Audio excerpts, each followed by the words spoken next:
आंनि चेनेलखौ नायगिरि बयनिसिमबो advance new इयारनि गोजोननाय जासिहरनाय थाबाय। दायो आङो दंफैयो चिरां जिल्लानि आमगुरि बाजारावहाय। आमगुरि बाजाराव मानो फैदों नोंथांमोननो आं भिडिअनि गेजेरजोंहाय देखायलांगासिनो दङ।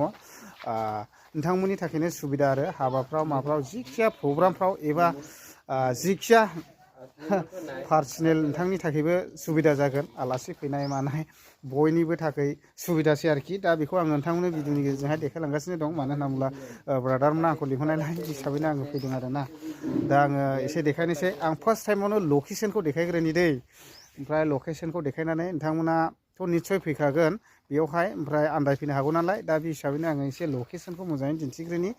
लकेसनखौ नायनानै लाग्रोदो, ओमफ्राय मा मिथिनांगौ मिथिहोलांगासिनो दङ आङो। ओमफ्राय प्रयजन जाबाथाय फैदो आरो लानानै थांदो आरोखि। मा बुस्थु र' आं देखायग्रोनि दे लकेसनखौहाय। नै लकेसनखौ नायदो, लामाया बेनो। नै बैयो ओरैहाय ITI कलेज थाहैबाय।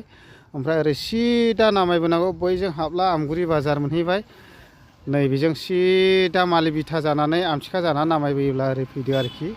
ओरै फैदो, ओमफ्राय बेजों लोगोसे नै बाजारा बैथिंजाय थाबाय। ओमफ्राय नै ओरैबो सिदा बाजारनि एसे खोलाथिंजाय नै बै JJM वाटारनि माबाजोंहाय ओरै फैदो। बेयाव टार्निं जाबाय, बे लामाया ओरै थांबाय। नै ओरैहाय नारेंगुरि जानानै थांबाय। ओमफ्राय ओरै सिदा दा सापागुरि टु मालिबिथासिम आसाम माला बानायगासिनो दं लामा, बियो दा जागासिनो आरो ओरै बारस'नाय जादों। ओमफ्राय नै ओरै थांबाय आमगुरि थाना जानानै, बेजोंबो फैजायो। ओमफ्राय नै ओरैहाय राङिजराथ' नङा, नारेंगुरि जानानै फैबाय। ओरै सिदा सापागुरि जानानै दावखोबोबाय आरोखि। ओमफ्राय मेन लकेसनखौहाय आङो देखायनोसै। नै बेयावहाय मा मोननो थाङो लोगोफोर, नै SB रोदोम वाइन शप आरोखि। दा नायदो, नै दा बे बावाखै आरो दाख्लैसो अपेनिं जादों। मानो होनना बुङोब्ला अपेनिंआव बिथांमोना आंखौ लिंखादोंमोन। ओमफ्राय आंहा टाइमा एडजास्ट जायाखिसै, बे हिसाबैनो आङो सफैयाखै आरो बेनारखौ नायनानै लादो नै। ओमफ्राय नोंथांमोना जुदि प्रयजन जाबायथाय माने बेयाव फैनानै लांफैनो हासिगोन आरोखि। माने गोजानाव थांलायनांगौनि खुनु प्रयजन गैला, जायगायावनो आमगुरियावनो मोननाय जासै। लकेसनखौथ' आं देखायखाबाय, लामाखौबो। ओमफ्राय आङो बिथांमोननिफ्राय मिथिनानै लानि कास्ट'मारफोरबो दंफैनाय गोबां दंफैयोमोन, लानानै थांबाय सिगां। ओमफ्राय दा मा मोनो मा मोना आं बिथांमोनजोंनो क्लियारै मिथिनानै लानि। ओमफ्राय खैथासिम खुलियो, ओमफ्राय बबेबा बारायफ्राव क्लस थागोन नामा, बन्द' थागोन नामा, बेफोरखौबो आं सोंनानै लानोसै आरो बिथांमोननिफ्रायनो। दा नैबे ब्रादारमोननिनो। ओमफ्राय नोंसिनि बे माबाया वाइन शपआ बबेबा दिनफ्रावहाय बन्द' थागोन नामा? जेनेबा बन्द'आथ' जेनेबा एक्जेक्टलि होनाय गैया। जेनेबा जेब्ला माबानिफ्राय सरखारनिफ्रायनो बन्द' जागोन अब्ला सानसे सिगां माबा मोनगोन आरो जेनेबा माबाफोर खबर मोनगोन। ओमफ्राय बिनि पार्सनेलि लिरनाय दङ, जेनेबा 26 जानुवारि दुर्गा मुथि गारनाय, ओमफ्राय बिदिनो फ्राइडे बिसोरो दङ। जेनेबा 15 आगष्ट बेफोराव थानाय नङा आरो। बियो माने बिनि अनगायैथ' सानफ्रोमबो थागोन। दा नोंथांमोना निस्सय खोनादों माबेबा समावहाय बन्द'खौहाय बिथांमोनानो खिन्थाखाबाय। दा बेजों लोगोसे बेसेबांसो दामनिफोर दंफैयो ओरैनो? एक्जेक्टलि जोंनाव हाइस्ट दामाव दङ जोंहा 2400। औ आस्सा। ओमफ्राय मा नामखौहाय एसे खिन्थाहरदो, मा नामा बिदिनो ब्लेक दं 2400। ओमफ्राय 100 पेपार 12 इयार्सनि दङ, बेबो 2400आनो जागोन। ओमफ्राय बेनिफ्राय एसे गाहायाव दङ 100 पेपार दङ मोनसे प्लेन, बियो 1800 जागोन। टाइमा खयथानिफ्राय खुलियो? टाइमा जोंना 11। 11टानिफ्राय 11 जागोन। बेलासिनि खैथासिम थायो? मोनानि 10टासिमहालागै। मोनानि 10टासिम लागै थागोन आरोखि ने? ओमफ्राय जेनेबा कन्टेक्टजोंबो लांफैनो हागौ सोरबा नोंनि नाम्बारखौ बुंना हरदो दे खुगाजोंनो। कन्टेक्ट जेनेबा 600 322 4451। आरो खेबसे होनबाव दे। 600 322 4451। दा नैबे ब्रादारनावनो कल खालामनानै डाइरेक्ट माने जगाजग खालामनानै लांफैनो हागोन आरोखि नैबेयावहाय। माब्ला बन्द' बेफोरखौबो सोंहरनो हागोन आरो। नाम्बाराथ' मोनखाबाय नालाय। जेनेबा बन्द'फोर दं नामा बेफोरखौ। दा बिदि आरोखि। ओमफ्राय हाबाफ्राव माबाफ्राव जिखिया प्रग्राम बा जिखिया नांगौब्लानो मोनबाय जाहैबाय ने? एभेलेबेल माबा टाटा मबाइल गंसेलाबो मोनखागोन।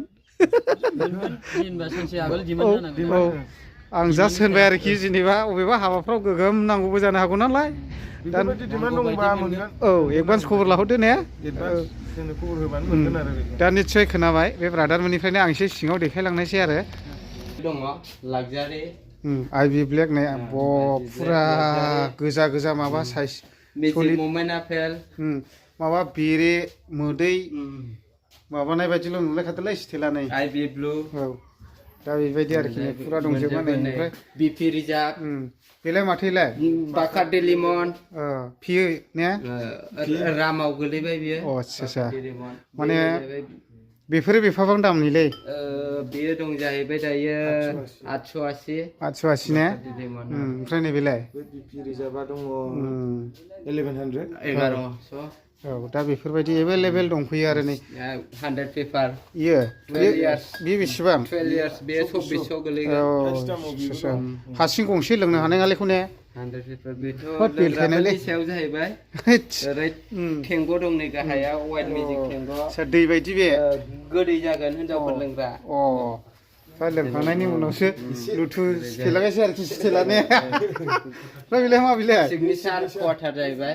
क्वार्टार बेसेबां लायो गंसेयाव बेयो फुलाव दङ सिगनेचारा 950 दङ क्वार्टाराव बिदिनो 200 नि गोजौआव बेखौ गंसे लोंला फिना फिया फिगोनलै ने लामा गंसे लागोनलै ओमफ्राय बेलाय ब्लेक बाकार्डि राम अ आच्छा बैफोरलाय मालै मेजिक मोमेन्ट प्लेन बेलाय सेनथां माथांखालाय बेया लोङोबाबो गन्द' गैया आरो दाबायदियाव हिन्जावफ्रा बेखौ लानानै फैला हाब आंना बोराया दामि सेन लाबोदोंसो होनगोनलै गुरा ओमफ्राय बेखौहाय सेन होननानैसो सातगोन माथो गस्लायाव मेजिक मोमेन्ट ने बा बेखौ सेन होननानैसो हिन्जावफ्रा सातगोनब्रा गस्लायाव नैबे बुस्थुखौहाय खिन्थु जे बियो लोंजायो हिन्जावफ्रा हमनाय नङा दाबायदियाव आजिखालिखौहाय लांब्लाबो आरोखि माने सेनसो होनगोन आइकनिक दङ आच्छा दा बेफोरबायदि आरोखि अल मेनसन बे बुस्थुखौबो गोरलैफोर गोनाङाव लांनानै दोनहैजानाय नङालै सानना हौवा माने थान्दासो होननानै लाबोदों होननानै लोंथोंसै बियारसो बेबायदि आरोखि नै हाब दामि दं माने खुलिनाया सानबासोल' जादों नालाय बांद्राय फैथ'वाखै माला दा हाबबावगोन माला दामि माल फैबावगोन दा रेड लेबेल फैगोन बिदिनो 100 पेपार ब्लेक डग हाफ क्वार्टार गासिबो फैजोबगोन नांगौ बायदि मालखौ मोनजोबगोन आरो गाबोननिफ्राय क्लियार गोसो बायदि रामाबो नांगौ बायदि मोनजोबगोन दा नाम्बार 1 राम बिदिनो अलमं लिजेन्ड अलमं रिजार्भ गासिबो नांगौ मानि जिखुनु मालखौनो गिदिंनांफिननि बायदि खालामगोन आरो नोंनिबो नाम्बारखौ खेबसे खिथाहरदो आंथ' बेयाव बारा गोबावनि थाखाय नङा नालाय आं जास्ट बिसोरजों मदद होफैदों बेनिखायनो आंनिखौ नांथ'ला आरो दे अके थेंक इउ ओमफ्राय बेफोर मा दङ रयेल चेलेन्ज आच्छा रयेल चेलेन्ज रयेल स्टेक दा बेबायदिनो आरोखि नांगौ बायदि एभेलेबेल माल कास्टमारफोरनि डिमान्ड होफैबानो जाबाय आरो जेसेबां डिमान्ड होगोन एसेबांनो बुस्थुफ्रा एभेलेबेल जागोन आरो होमब्ला बेखिनिखौनो मिथिहरनाय थाहैबाय जायफोरा जिखिया प्रब्लेम नांगौबायथाय आरो नोंथांनि थाखाय स्पेसियेलि दिनै लोंखावनानै उन्दुनोसै लांब्लाबो लांफैदो थान्दानो दाउसा मासे सिथारनानै आरो ओरैबो नै बेखायनो कार्टनल' खुनु माबा गैया आरोखि ओरै बुंखावनानै थाजोबखागोन आरोखि स्टेला आरो दाथ' निउ इयारनि प्रग्राम आयो बेयावल' लांफैदोल' निउ इयारनि होमब्ला दा फुरा बुकिं खालामना दोनखादो आरोखि होमब्ला एसेनोसै ना मा होनो नै बेयावल' लांफैदो आमफ्रायहाय लकेसनखौथ' आं मोजाङै खिथाखाबाय दा बेखिनियानो आरोखि रायजो राजाफोर थेंक इउसै